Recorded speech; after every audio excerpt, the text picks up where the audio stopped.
Just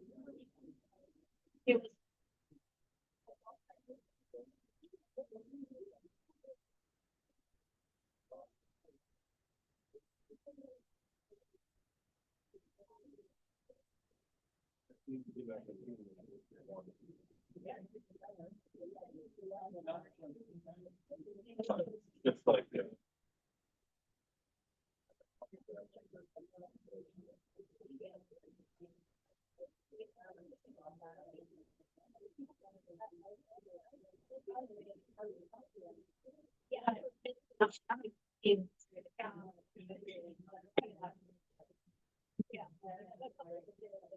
Okay, good evening, everyone. Welcome to our PMI-Montgomery County chapter meeting for the month of May. I'm Matt Lowy. I've had the privilege of being your chapter president for a little shy of 2 years, and we'll see what the future holds. That may be up in your hands.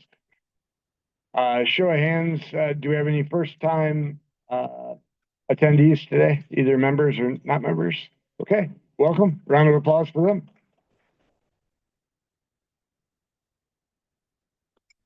And then a welcome to our virtual attendees who are joining us. I think we're close to 40 strong today, and people are still arriving. And for those in the room, a round of applause for our great wait staff this evening.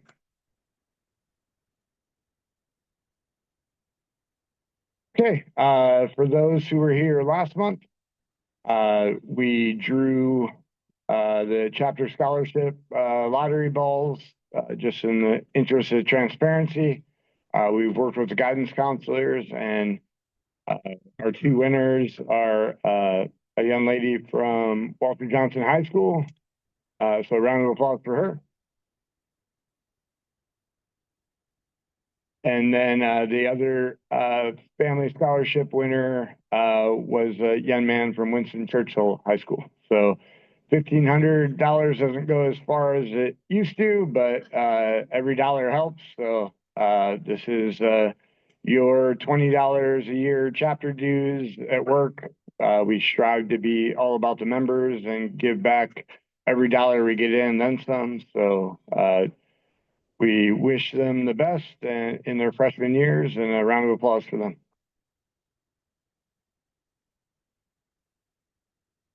Mentioned that folks were related to members of our chapter. Yep. And Mr. Land is the son of member Linda Land. So I don't think she's here tonight, but she may be online. And then Miss Sana Mayan is the daughter of Miss Chernieva. So it's good to keep it in the family. One of the scholarships is open to any graduating high school senior in the county, but the luck of the draw made it so we were able to reward chapter members. So that's always good to see. Okay, free industry training alert. Is anyone already signed up for the AI Plus Expo that the DC government does? Great. Mr. Cologne, Starks. We put this in the newsletter on Monday. I went the past 2 years. This is the third year they've ran it. They take over the whole exhibit hall in the convention center. There's drone courses, big stage keynotes, smaller things, exhibit halls. All the companies are offering groundbreaking AI solutions. So, and it's free. Compliments to the DC government's special competitive studies projects. So you can still register. If you do look at the agenda and see something you like, last year getting your badge, even though AI is supposed to be all about efficiency, the badge process still took about 45 minutes. So budget that in.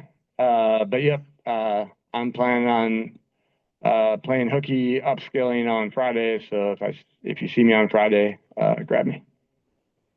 And that's expo.cesp.ai, or just Google AI Plus Expo DC and it'll come up. Okay, everybody has their raffle prizes, raffle tickets. So if you want to pull those out.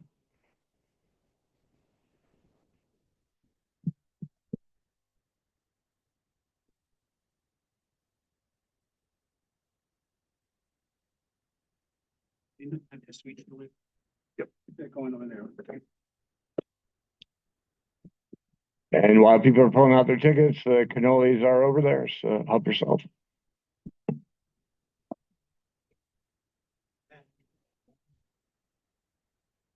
Friendly reminder. Yeah. So everybody gets through it. Yeah.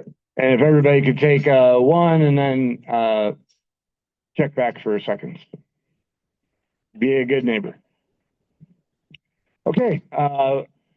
Another perk for prospective members, first time attendees, is every chapter meeting will raffle off signed books. We have the pleasure of from a show of hands, who was here in 2019 for our symposium that we had in Silver Spring? Okay. About a quarter. So our keynote presenter was David Epstein, who was on the New York Times bestsellers list for Range, which dealt with generalists and specialists. So we were able to give signed books for Range to all our attendees. We're hopeful that he'll be giving of his time again, but he had a launch for his newest book, Inside the Box, which is how an argument of constraints are actually better for you, even though we're, I think, trained in human nature to think outside the box and consistently challenge. This argues that working within constraints. So he had his book launch event on Monday at Politics and Prose, so we were able to get a couple copies to raffle off the next few months. So that'll be our first.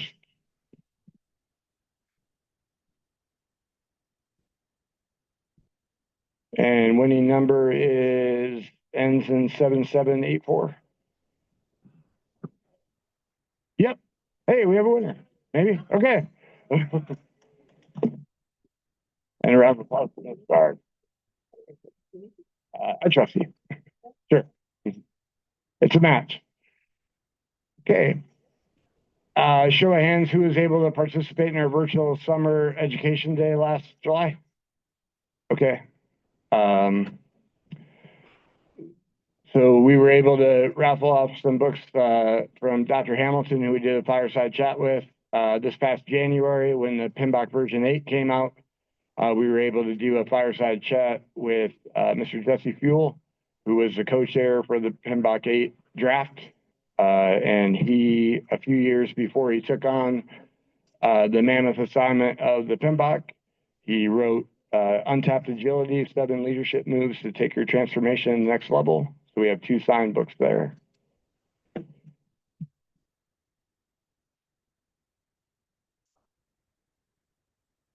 Uh, 7779. Okay.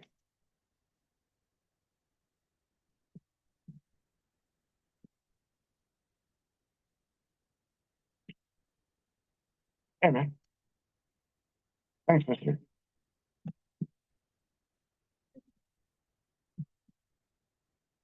And then 7787. Hey, everybody on that side of the table. There we go. And for our next meeting, we'll have more copies of both. So feel free to come back, and luck may be in your favor. Speaking of books, raised by a show of hands, who's been to the Gaithersburg Book Festival in their life? Okay, a couple.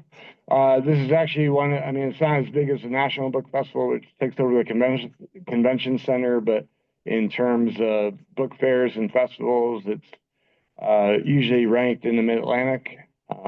That's Saturday, May 16th, so not next Saturday, but the Saturday after. It takes over Borer Park, rain or shine. They have tents, at least tents for the authors. So, but maybe bring an umbrella if it's inclement weather. The author of The Story of Mary Kay, Selling Opportunities, which is a good inspirational kind of roadmap for any entrepreneurs, unabridged about the modern dictionary.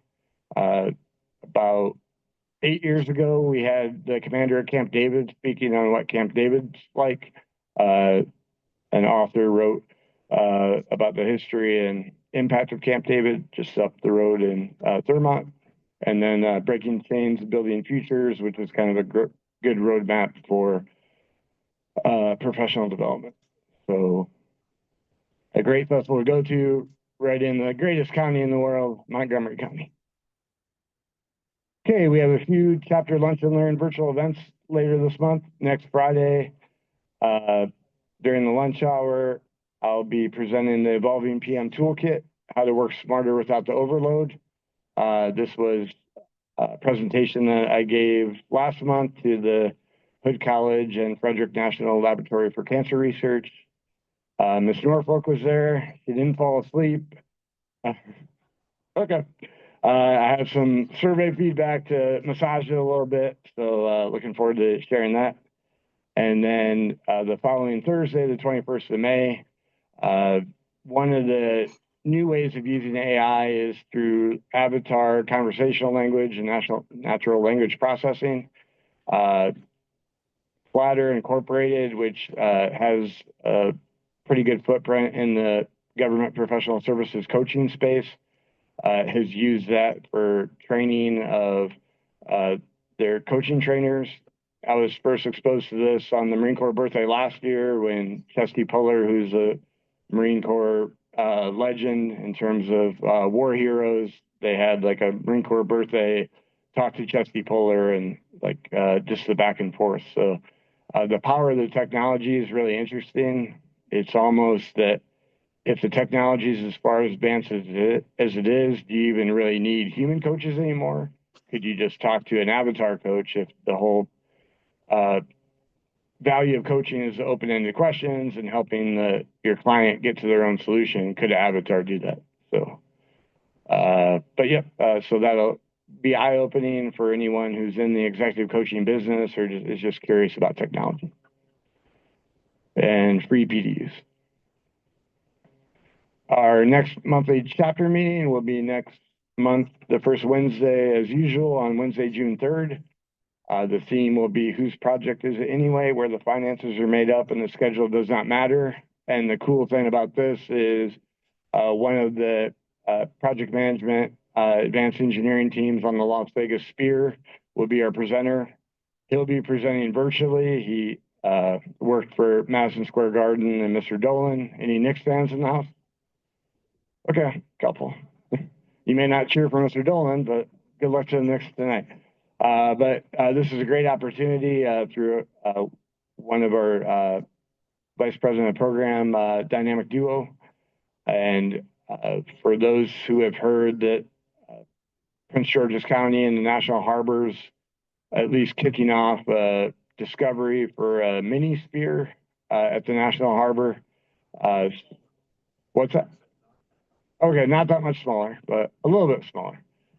So we're hopeful we can have somebody from either the company that's working that for the county or somebody from the county at least speak a little bit on that. So the Sphere, I mean, it attracts all around the world. For those who have seen the footage of the Wizard of Oz in there or different concerts, it's like a unforeseen ever experience. So learning the project and program management part of that will be an interesting topic. So please join us for that before we go on our customary summer break for July and August. At least for dinner meetings, we will still offer PDU opportunities. Okay, any golfers in the house? Okay, a couple. Did you want to come up and sure? Okay.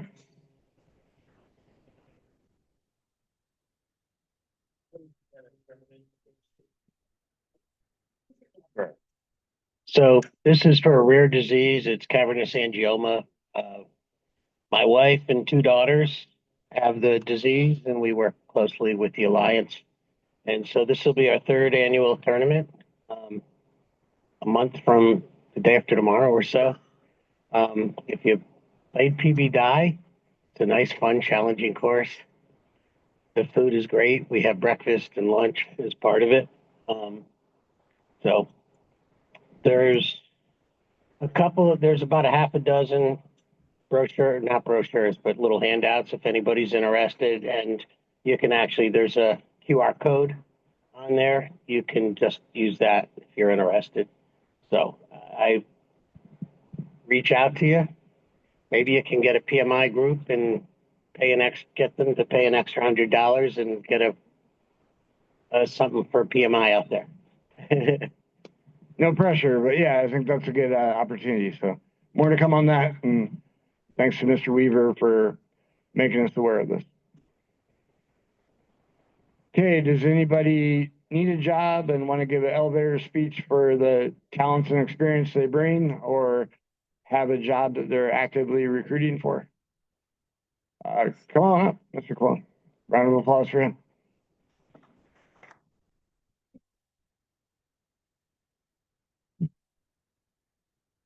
Thank you so much.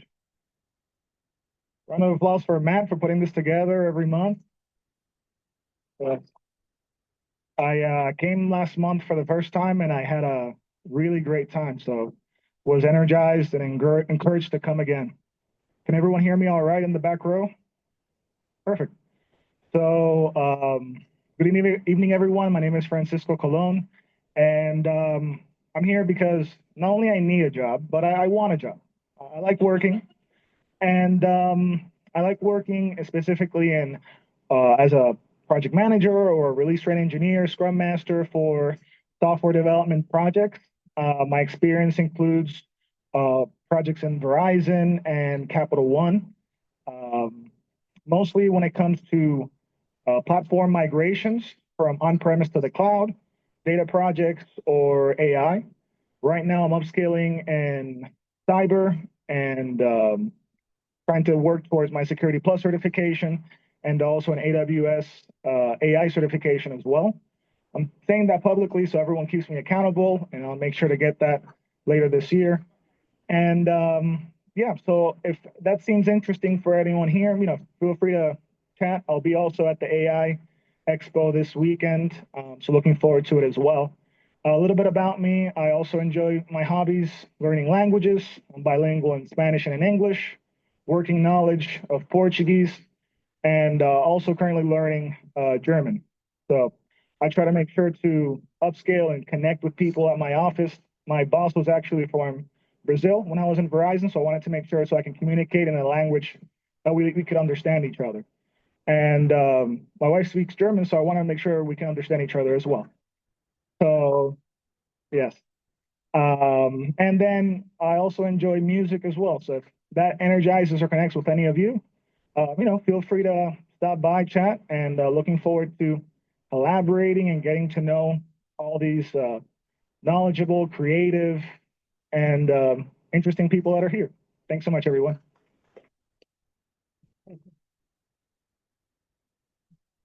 And he is on LinkedIn.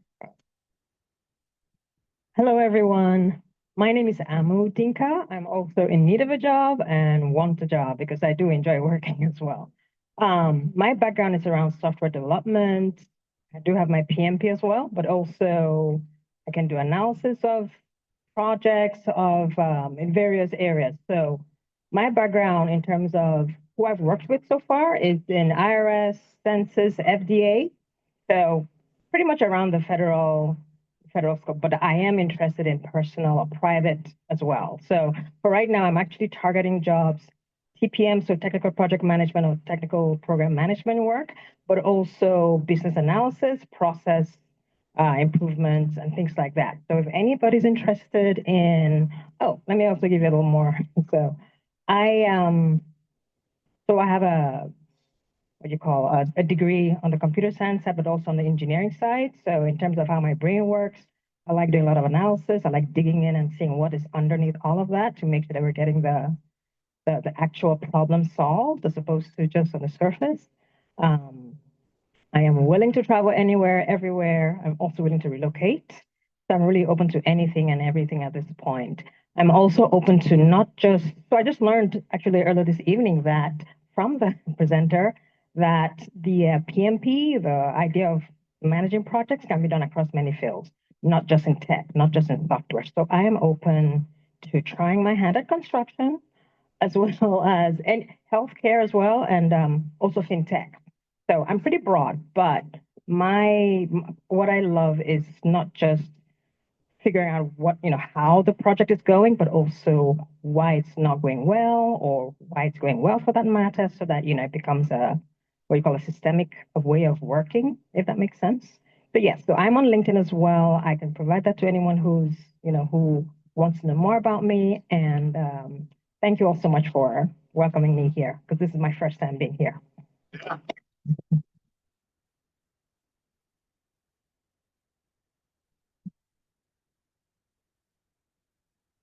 Okay, within the past, today's the 6th, so 36 days, we have all these newly certified chapter members.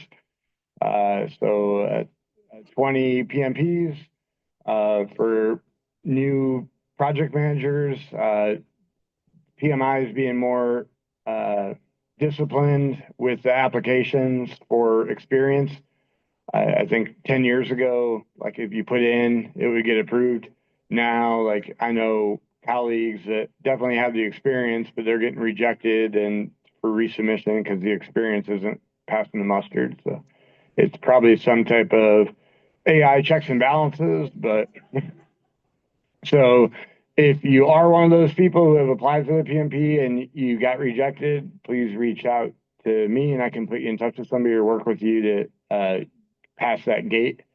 But if you don't quite yet have the experience and the check is just showing you don't have the experience, the CAPM's still good. As a hiring person myself, like if a candidate at least has a CAPM, it shows they want to learn more. So kudos to those 3 who got the certified associate in project management. And then last year, they introduced 2 new certifications, one a green project management and one the certified professional managing artificial intelligence. So we have 2 members, one of which is here today and just won a book. So round of applause to Mr. Phelps. And if you are interested in the CPM AI certification, Mr. Phelps will hang around a little bit afterwards. He can talk to you through it. It's around a $600 financial commitment, but if your company gives an education and training allowance, this is great. There's really not that gold standard yet in AI, like a PMP to say, I know AI. But if you have this on your resume, that at least shows that you're taking it seriously and have a lot to offer. So, round of applause for all of our motivated members. We're also one of the few chapters in the world that put 90% of our content on our chapter YouTube channel with PDU claim codes. So if you need PDUs, if you're coming up to the reminders that you need 10, this is a great use of, or a great tool to knock those PDUs out. We're also one of the few chapters in the world that have a sister Toastmasters group, and to familiarize you with Toastmasters, we'll invite their leadership team up. So round of applause for them.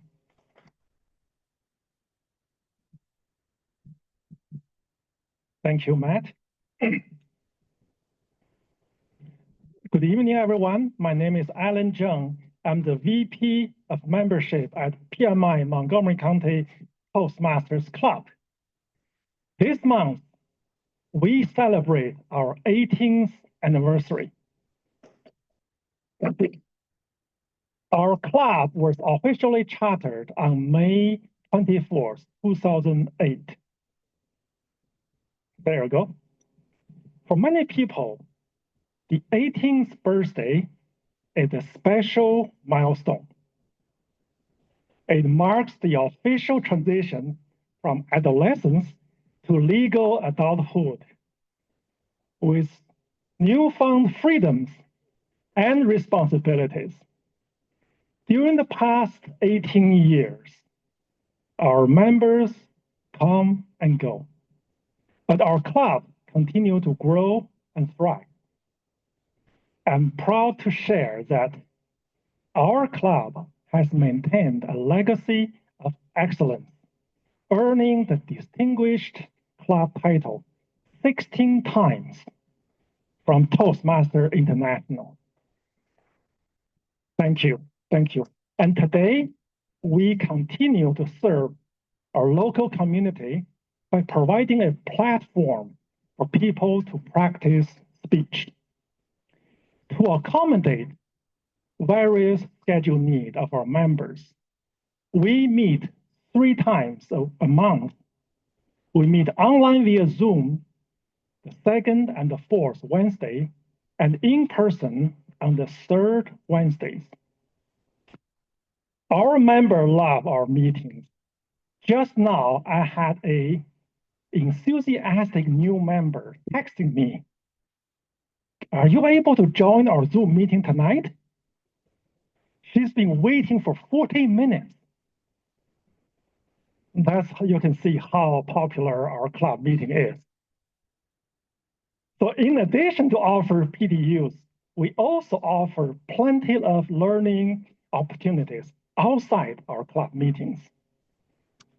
Recently, a few members created a WhatsApp online group, and we meet on Saturday morning. We discuss topics of common interest, we share tips, and we learn from each other's experience. People come to our club not out of obligation, but taking the advantage of a supporting team so they can practice their own public speech, polish their skills on constructive feedback, or learn some techniques about handling difficult audiences. So if you want to learn more about the club, talk to us after the dinner. Now I'm going to pass this mic to my colleague, VP of Education, Supreet.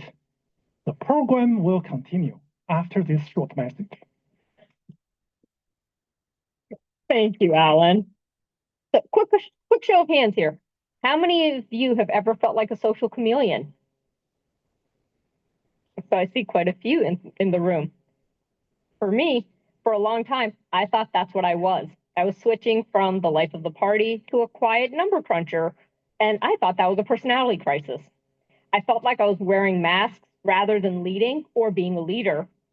But through my journey with Toastmasters, and more recently, a very intensive leadership program where I've had the opportunity of doing an offsite, I realized that being a chameleon isn't a crisis. It's a leadership toolkit. I've learned to turn the dial between learning the different types of leadership skills, such as being a supportive leader, an initiating or direct and analytical leader.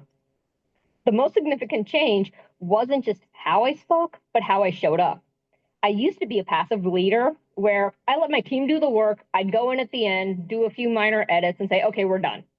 Now I've reversed that a little bit. Today, I lead from the trenches. Toastmasters helped me with that and gave me the confidence to move from being a boss to a guide, where I now roll up my sleeves, work side by side with my team. And this shift has built a better level of trust and credibility that completely transformed my professional impact. My aha moment recently happened at our offsite as I prepared for our Voyager Talks skit prep. We had to do something along the lines of America's Got Talent, but in GovCon speak. And that's when I realized I could integrate my Toastmasters training to provide speech outlines for our group where it was desperately needed. That's when it clicked. Leadership isn't about learning new skills. It's about integration. It's about bringing your entire history and every outside resource like the skills we build at Toastmasters to help the collective win. Professionally, I've walked away with a roadmap and a guide.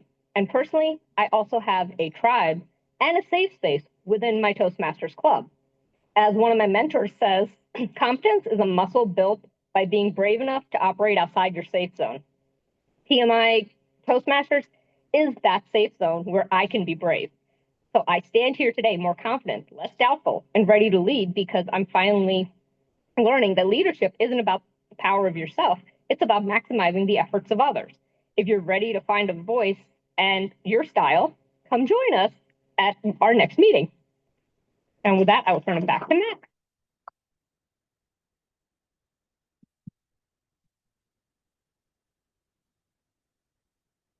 Okay, our sister chapters are doing good things this month. PMI-WDC has a book club next Wednesday, and then their monthly chapter meeting the following Wednesday with the execution discipline presented by Ms. Nicori Brown. That'll be on the campus of American University on Nebraska Avenue in DC.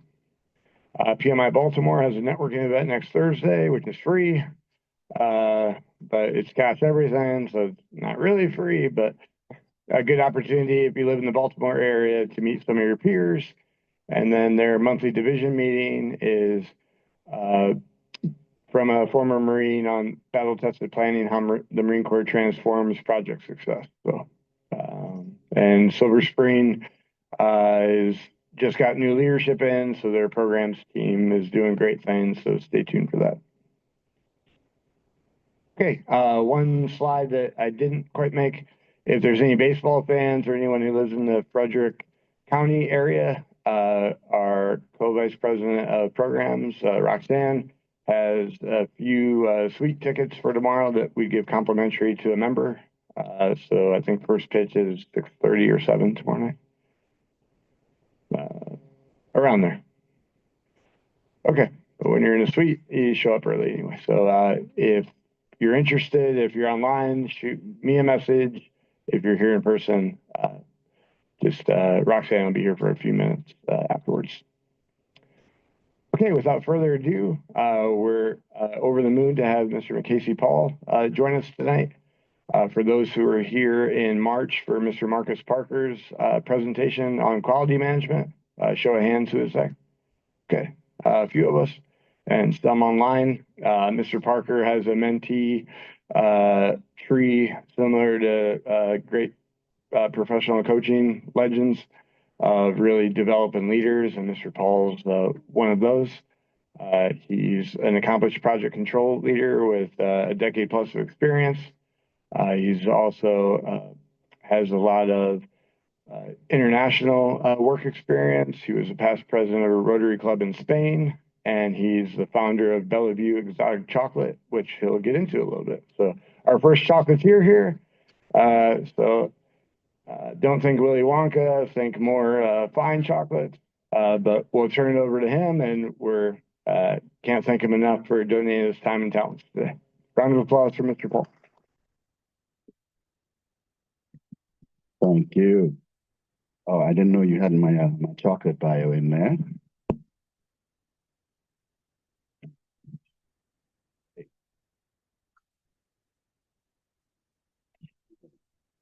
Get to it.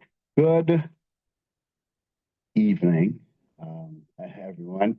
As Matt said, my name is Makesi Paul, and I am humbled to be here. I am one of the mentees of Professor Parker, as I know him. We have class today, so I get to skip class to come here. And I don't know which one's better, but we'll see. And I really do appreciate the field of project management. I was telling one of our members earlier that the first time I took the PMP, I'm an engineer, by the way. I went to Johns Hopkins University, and the first time I took the PMP, I underestimated it. I was like, oh, I'm a civil engineer. How hard could it be? And the PMP did show me how hard it could be. but with everything else, discipline, understanding how to think like a project manager really does infiltrate every part of your life, right? So today we're going to talk a little bit about AI. Now, disclaimer, I'm not AI certified. I just get as real as it gets, right? So I am in the field, in the trenches, as our former speaker just said. But I'm very much about how can we A, monetize it, and B, use it in our professional life. So a little bit about me. This is very blurry. I didn't know it would be this blurry, but I'm a serial entrepreneur. I've done a bunch of different companies. I have had a small construction company internationally, an online bookstore, chocolate is one of them. Just fun fact, I'm from Trinidad and Tobago, and Trinidad has one of the best chocolate in the world.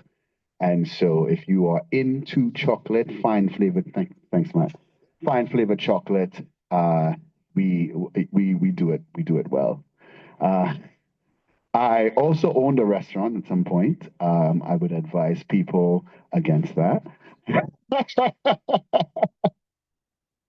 I mean, it's a huge lesson that you could learn, but I had it for 5 years. I enjoyed it, and then I exited, so that was great. And then I worked with a legal firm as a project manager, and this is where you see the diversity of the PMI. I worked with a law firm that dealt with real estate law, and because real estate law touches surveying, foundations, boundaries, valuations. All of these are mini projects that needed to be managed, and it was important for knowledge of the PMI, understanding initiation, planning, closing, monitoring, control, most importantly, because the legal process is a long time, so the monitoring control is important. So we worked with them, and then today I work with a small minority-owned company called Siphon. We are very closely affiliated with a bigger company called JMT, and I get the opportunity to subcontract for them for their project controls initiatives. At this point in time, I am leading the initiative to implement project controls in the Baltimore City, in different departments in Baltimore City. So you have Department of Transportation, you have Department of Public Works, Department of General Services, Department of IT. So all of these areas, they require what we call PMIS, or Project Management Information Systems. Now, project management, just to give a little background, project management information system, as it kind of says, it really relates to getting information and tracking that information from the time it's relevant to the time it's closed. And so just to give an example, if I am an engineer and I want to build a bridge, I can say, hey, I can go to my supervisor and say, hey, I want to build this bridge. I need somebody to design it. Let's hire somebody.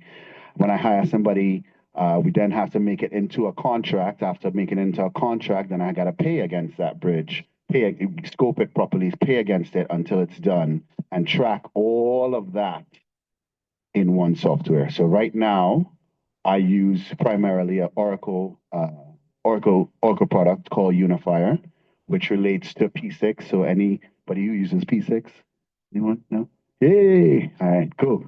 Yeah, P6 is also a tracking software, mainly for engineering, but also can be used in any industry. So today we're going to talk a little bit more about AI and how AI relates to my industry, implementing project controls and project management information systems. So we'll start the conversation now. I expect you all to talk back to me, right? Just letting you know, I will be calling you by name. So get ready, right?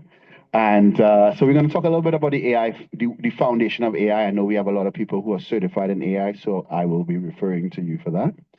Then we're going to talk about how we've adopted AI for training, and then we're going to talk about how we've adopted AI for schedule management. And then we're going to have a little discussion about what's next and how do we proceed. So, question for the room.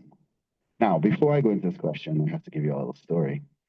So I'm an engineer, right? And I love math. Anybody love math? Anybody? Yes. We have people that love math. So I love math, and I did really well in math. I did so well in math that I got scholarships for math and went on to Johns Hopkins, did great. And then my uncle asked me one day, he's like, Makesi, what is mathematics? and I didn't tell him what it was, right?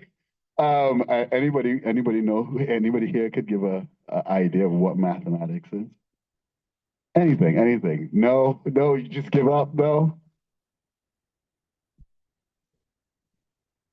Foundational language of the universe, applied science of numbers and formulas. And so that's all great, but as fundamental as this, mathematics is the theory of counting. That's what we do.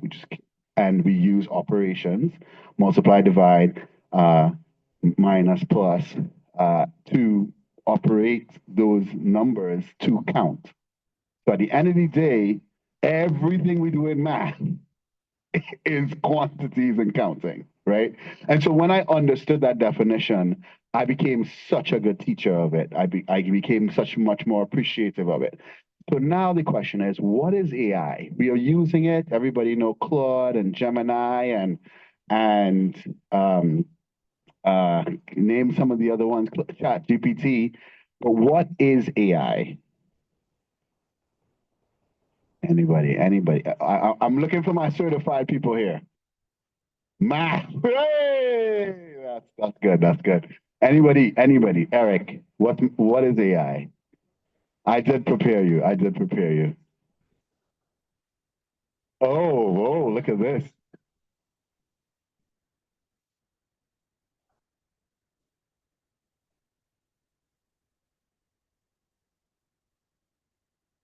Wow. Thank you so much. Can we give him a round of applause for that? Thank you. So exactly. I asked AI, what are you? And and it said computers designed to perform tasks that resemble human reasoning. And I put resemble in red because resemble is as close as I think we are right now, and as close as I think we could get, right? And so I don't believe, so while AI can learn and AI could help you with decision making, I don't believe that AI can think. Why do I say that? Thinking requires more than our brains. Thinking requires touch. Thinking requires feeling, emotion. Thinking, when a human being thinks, we are so incredible that we take all of that into consideration. So what the AI can do, and you would see in a little bit, I talk about a knowledge system. What we can do as human beings, unless an AI could come out and test the soil to make sure that its bearing capacity is at what it's supposed to be, unless AI can realize that my inspector is drunk every day, so I might need to change him out. Until they can realize these things, I think we have a gap between AI and us. And I think that's good news because it allows us to tap into parts of ourselves that are uniquely human as knowledge becomes somewhat devalued. Anyway, that was my little speech. Thank you for coming.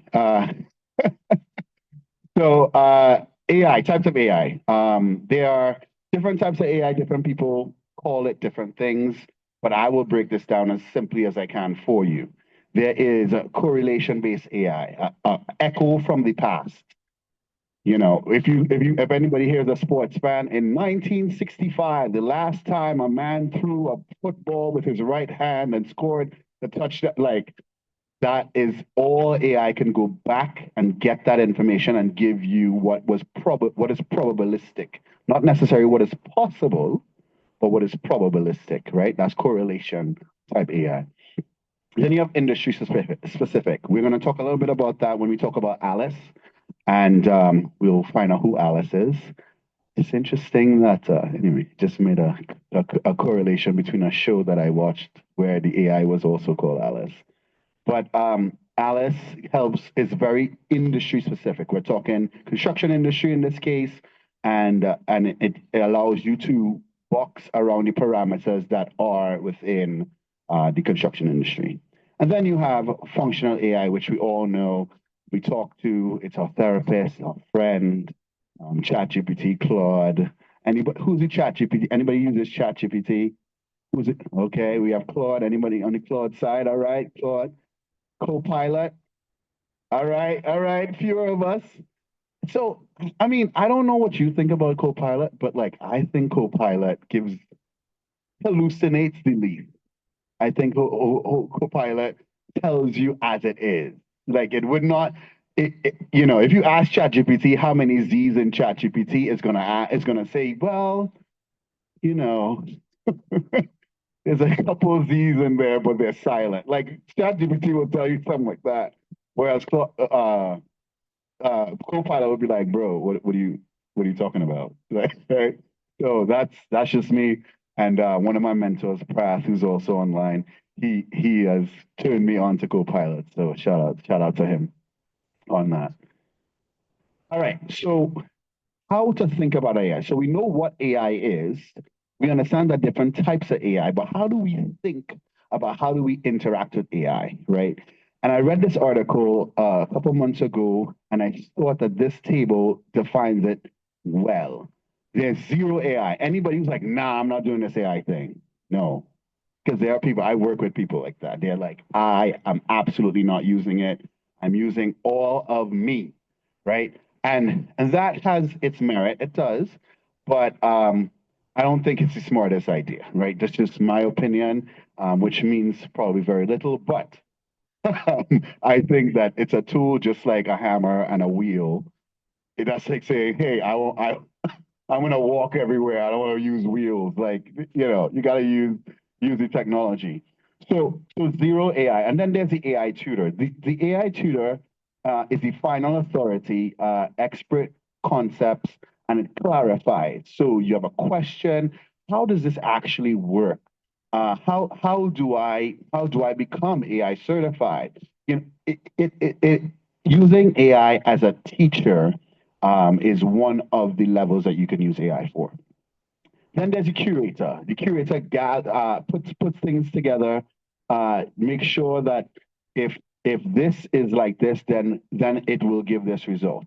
If A, then B, right? So that is using AI to curate knowledge. If I have $5 million in the bank, which I don't have, but I'm trying to.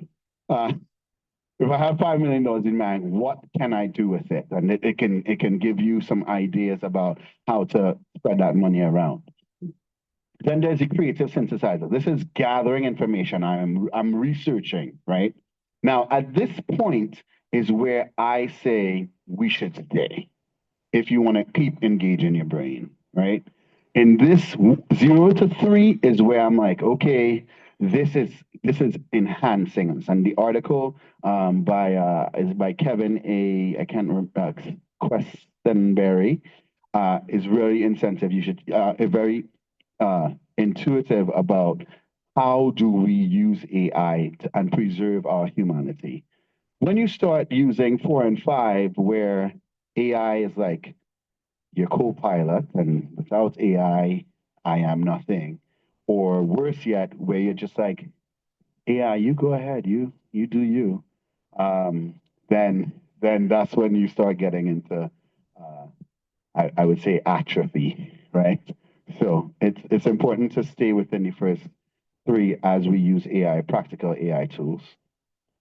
So AI, great tool, use it, please, but it has its limitations. So there's this book that I recommend. It's called The Life You're Looking For. And it talks about how do we use technology in general and using technology as an instrument and not a device, right? An instrument, if I'm playing the violin, I'm enhancing, I am using, I'm not controlled by it. I am not carrying it around everywhere and needing. And so the book talks about practical ways of how to use technology more as an instrument and less of a device. And the quote from there says, "We flatter ourselves that we live in a developed world, but the one thing that we cannot outsource is being known," right? And that's just, again, my whole thing is AI is great, but don't lose yourself. Talking about losing yourself, these are some of the things that make us human and make us great. And I'll talk about This is my last spiel on this, and then we're going to jump straight into the AI stuff. But there are different types of knowledge, especially because knowledge as itself of knowing and certainty is now becoming less human necessary. These are some of the skills that while AI advances, these are what is going to open up. And so knowing how, right? So for example, a carpenter knowing the difference between cedar and mahogany, that no AI is going to be able to be like, all right, cool, this mahogany is good. You have to interact, and that know-how is a value that that is a knowledge that we will value. Also knowing from within, I can know that you guys are paying attention to me or not paying attention to me, and who's falling asleep and who's not falling asleep.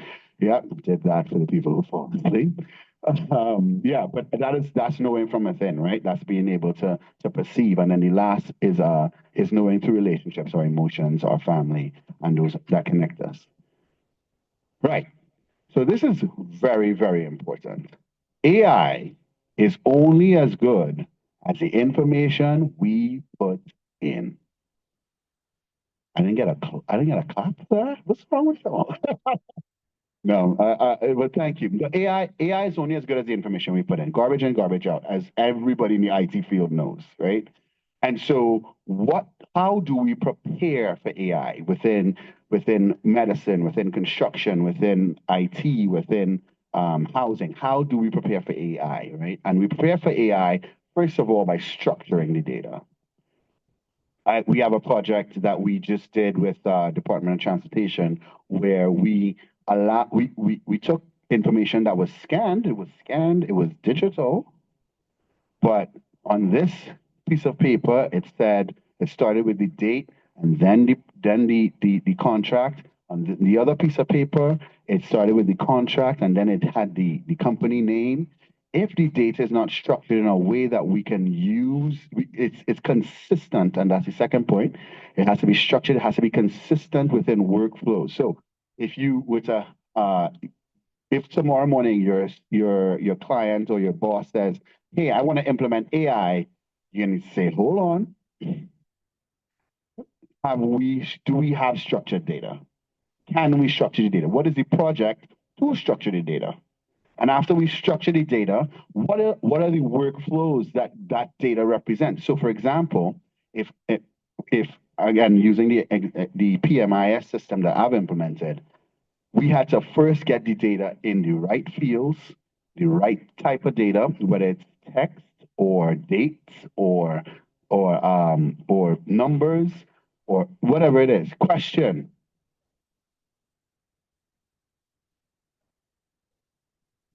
Again, that's a beautiful question. And the short answer is yes.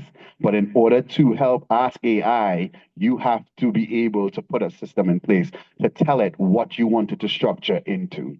And that, again, is the beauty of knowing the material. So yes, we can, and I have used it, but I wish I had this. I forgot. I didn't forget. I just didn't think it would be necessary. But there are ways that I use for meeting minutes, right? For example, after a meeting, every meeting, I just put my AI on.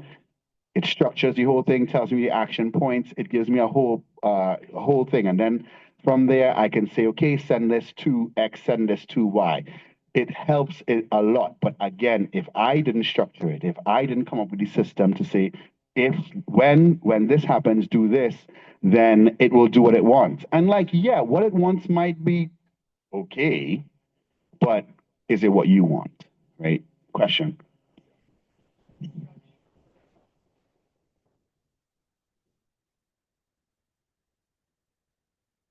Mm-hmm. Yeah. Okay, thank you. No problem. So the question was, what kind of documentation basically is required for it to be structured, whether PDF, Word, PowerPoint, and that was the question. So depending on the tool, different tools optimize for different things. I know that Notebook LM does not take Word documents, but it would take PDFs, it would take PowerPoints, it would take links. And so depending on what AI tool you use, which is again, next bullet point in terms of which what do you want it to do? What do you want it to be accountable for? It's important to understand what you want to do first, and I can't emphasize the need for a project charter. I can't emphasize the need for project planning before you think about AI. Because if you don't do those two parts, I can make it sound nice. I can sell you anything. You're gonna be jumping out your money and getting no value, right? And so I really want to push back against just because it's in the popular demand, just because you have to do your due diligence before, and that's again preparing for AI. Structure the data, make sure you have consistent workflows, make sure who's accountable for what, and then you will see value created. So we're going to talk about how we use AI for training, right? This was really interesting because I have a civil engineering background, and I did not know anything about IT software implementation. And then my first job out of college was IT software implementation. And I now very much appreciate the use of AI for training, because what I ended up doing, those who can't teach, and so because I couldn't at that point in time, I was just teaching the same thing over and over. And now, now that I've matured in my role, I allow AI to do what it can, because we've done the structuring and the consistency. So you'll see a little bit about this. So the tool that we use at BSIT, at Department of General Services, at DPW, at DOT, is something called What Fix, right? What is it? Fix it. And so this tool is used for training purposes. So I would spend a total of like maybe 80, 90 hours training, retraining. Let me ask it this way. So who has given a training here before? Given training, okay? Who has been in a training that you had to implement? It's not just an education, but you had to implement it. Okay, good. How much do you remember from that training, from that one day that guy said whatever? At best, I mean, real good students, 20%, like real good, like that's the top of the class, right? And so what I found is that I was in training, I would train an inspector, I would train a project manager, I would train a supervisor, and then they would come ask me the same question next week and the week after that. And I mean, that's good for my pocket, but it wasn't good for the development of the entity. And so what we've done is allow training to be on demand when you need it. One of the things that we've observed is that I can show you a bunch of theoretical perfect scenarios, but unless it's your roof that has to go on your house and it was leaking 3 days ago and you need it to be finished by Friday, all of a sudden you understand project charter and engineering, and you understand sequencing and all these things. So we've found that in every organization that we've worked is that if they have the training when they're ready to do it, it goes a lot further. I've gotten training down from 7 days of training, or 7 hours of training over several days, to 30 minutes, where I could just say, hey, check what fix, right? And so let me ask. So what fix does, it's a let me use the words here. It's a self-help, it's basically self-help AI tool that overlays any software that you have. So for example, I'm implementing a PMI system, and I have guys in the field that need to use this, and they have not done this in a month and they forgot how to do it. They can click on the little self-help image there and say, how do I do an IDR? And it will tell you step by step. It actually guides you. So a little blurb will come up and it would say, click here, then click here, then click here, right? Now, I have been saying that AI was me, but now the AI is what fix. And so what happens is that we've structured the data. Now we've had to do the work. How do you do an IDR? I had to actually do and walk through it. The members of my team had to do the same thing. And once we've structured the data and we know, okay, we have the workflow, this happens after this, you must put in your project name in order to get the project information to report against it. You can't just say, okay, I'm going to do an IDR and you don't know what project name it is, right? So again, WhatFix walks you through it. It gives you videos, it gives you PDFs, it gives you articles, and that article you can chat with, which is closer to functional AI, as we mentioned before. So, I mean, these images are small, but just as some statistics, we got training down from 7 hours to 30 minutes. We had 3,000 user independently updated information. So what I mean by that, sometimes you type something in because you want to learn how to do a RFI, and you put it you put, instead of request for information, you put request of info, right? And so the AI we're able to get a ping on our side that says, this doesn't match anything that we've done before. And then we can structure it so that the AI is able to pick up these nuances of changes that allow us to, again, allow somebody in the field, when they are ready to use it, to put that in and get a proper answer. You had a question? Oh, question. Yes.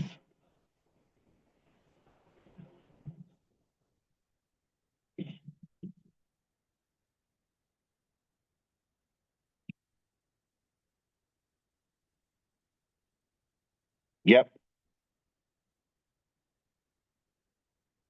Mm-hmm.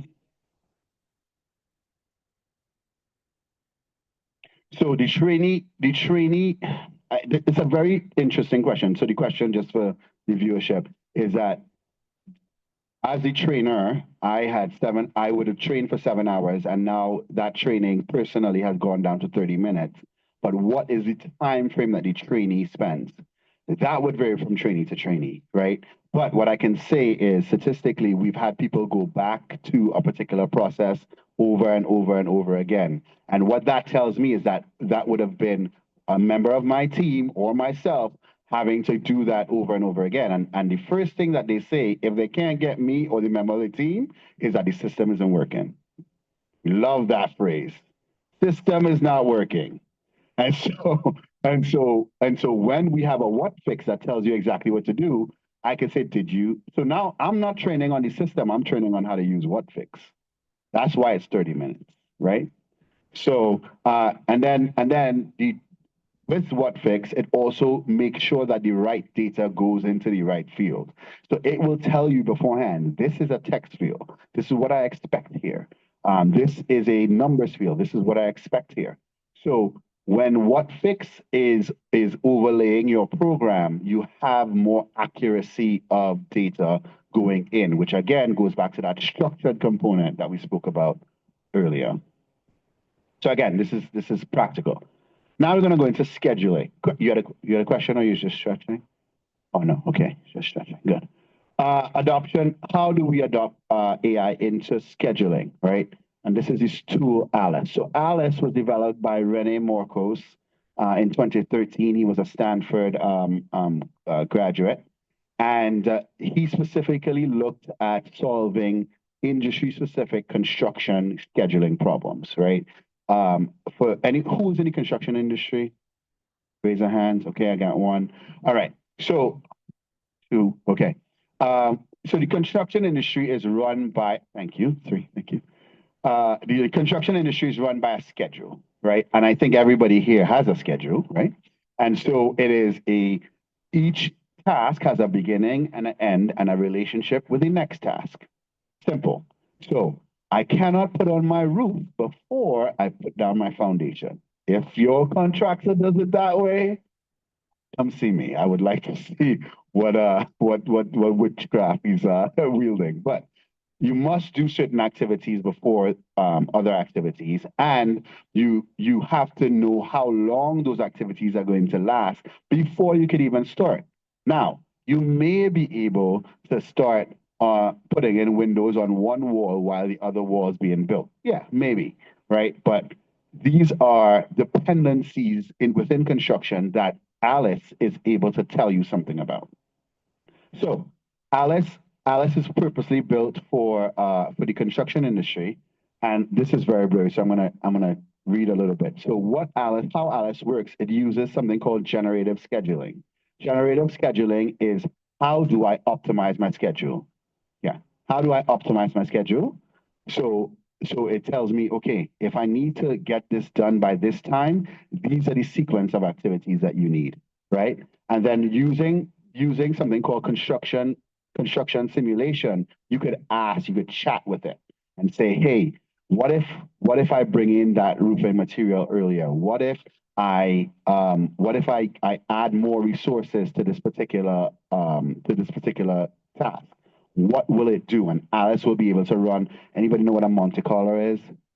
Yep, we've all gambled. Great. So, it's able to run a Monte Carlo analysis against several different iterations of the schedule to tell you what is optimal for time, cost, and scope. And this is a little more about it. You can ask questions like, what is the most efficient path? What can I optimize resource-wise? So do I crash the project? Do I lay off the resources? Because in our use case, so this is a use case, we were building a Cromwell pump station. And this is one, I didn't personally work on this. One of my colleagues, Patrick Walsh, was generous to lend me this slide. But long story short, what happened here is that Alice was able to realize that based on the resources that you have, you have to push this particular task out later. Like, if you're using these resources, this is what reality is looking like. Because you might get a schedule from a contractor, and the contractor says, yeah, we're gonna finish by Friday, but you have 2 guys on the job. It's not gonna calculate. Alice is gonna be able to pick up those inefficiencies and let you know, hey, 2 guys on the job, this is gonna push out here. So the use case for us is that we had a crane that had a 45-day submittal time and an 18 to 24-month lead time before it could land. So if I need to finish my project in 700 days, and that is the lead time, then what Alice suggested is that at NTP, we needed to put an LOI in for the crane. So at NTP, so Alice was saying, this is a critical issue. Here's how you address it. Again, and so what Alice does is decrease your decision-making time, which again could cost a lot. Critical path, real quick. So Alice was able to say, okay, so we got a schedule with 188 tasks on the critical path, right? That's 188 tasks that say, if you don't do this task, it will send your schedule out. When we ran it through Alice, Alice is like, nope, it's not 188, it's 410. Meaning, the 410 tasks, if you don't pay attention to these, your schedule is going to move out. So now we have greater monitoring on tasks that are essential for our time frame, right? Again, this is practically what we're using Alice for. So with that being said, I have, I don't know, how do I play this from here?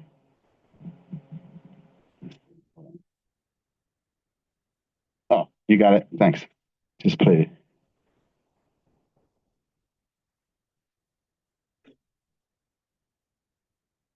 Going, oh, there it is.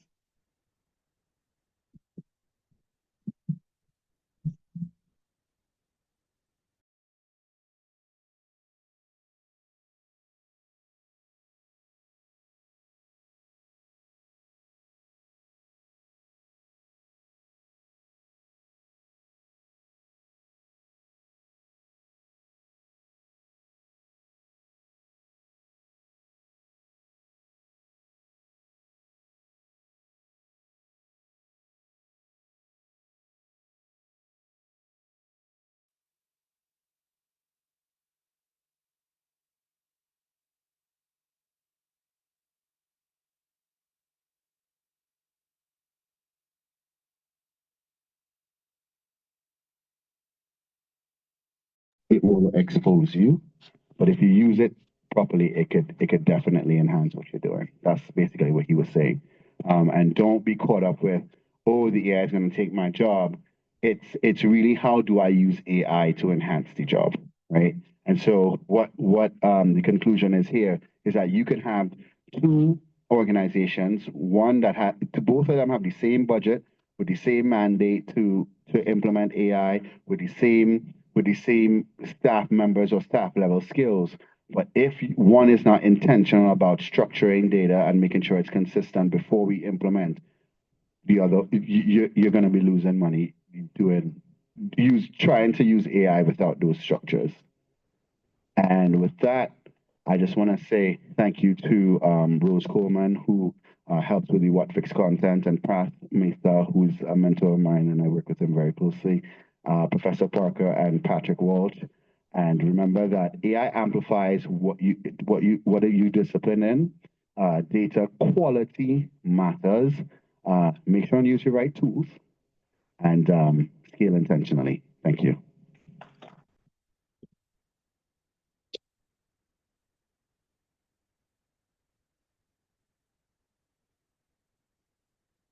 Who feels more enlightened?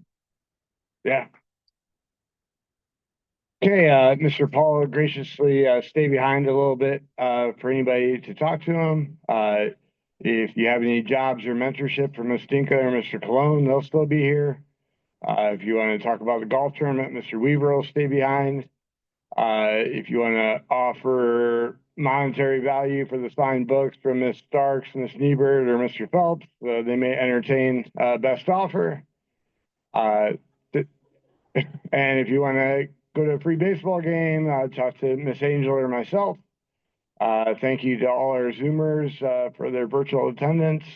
This will be posted on our chapter YouTube channel in the morning. If you want to look at any part of the slide or go back to the presentation if you weren't able to take a note. Mr. Paul, you're okay if we post the slides? Okay, PDF, yeah. Okay. Thank you for being members. Get home safe and have a great motivating month of May. Thank you.